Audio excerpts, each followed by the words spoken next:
ആളൂർ പഞ്ചായത്തിൽ ആരോഗ്യ വിഭാഗം നടത്തിയ പരിശോധനയിൽ പഴകിയ ഭക്ഷണ പദാർത്ഥങ്ങൾ പിടികൂടി. 15 സ്ഥാപനങ്ങളിലാണ് പരിശോധന നടത്തിയത്. ആരോഗ്യ ജാഗ്രതയുടെ ഭാഗമായി മഞ്ഞപ്പിത്തം പോലുള്ള പകർച്ചവ്യാധികൾ പിടിപെടുവാനുള്ള സാഹചര്യം മുൻനിർത്തിയാണ് പരിശോധന നടത്തിയത്.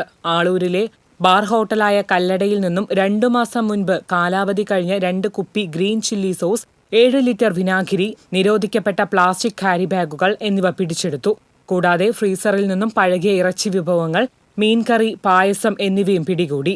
കുഴിക്കാട്ടുശ്ശേരി 3 സ്റ്റാർ ബേക്കേഴ്സിൽ നിന്നും 4 ദിവസം മുൻപ് കാലാവധി തീർന്ന 4 പാൽ പാക്കറ്റുകൾ, ഷേക്ക് ഉണ്ടാക്കുവാൻ വേണ്ടി വലിയ പാത്രത്തിൽ ഫ്രീസ് ചെയ്തു വെച്ചിരിക്കുന്ന പഴകിയ പാൽ എന്നിവ കണ്ടെത്തി. ആരോഗ്യവകുപ്പ് ഉദ്യോഗസ്ഥരുടെ സാന്നിധ്യത്തിൽ ഇവ നശിപ്പിച്ചു.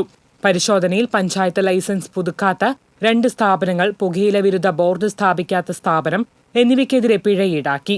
ആളൂർ കുടുംബാരോഗ്യ കേന്ദ്രം ഹെൽത്ത് ഇൻസ്പെക്ടർ റോയ് വിൽഫ്രഡിന്റെ നേതൃത്വത്തിൽ ജൂനിയർ ഹെൽത്ത് ഇൻസ്പെക്ടർമാരായ രാഗി, ജിനേഷ്, ആശംസ് എന്നിവരാണ് പരിശോധന നടത്തിയത്.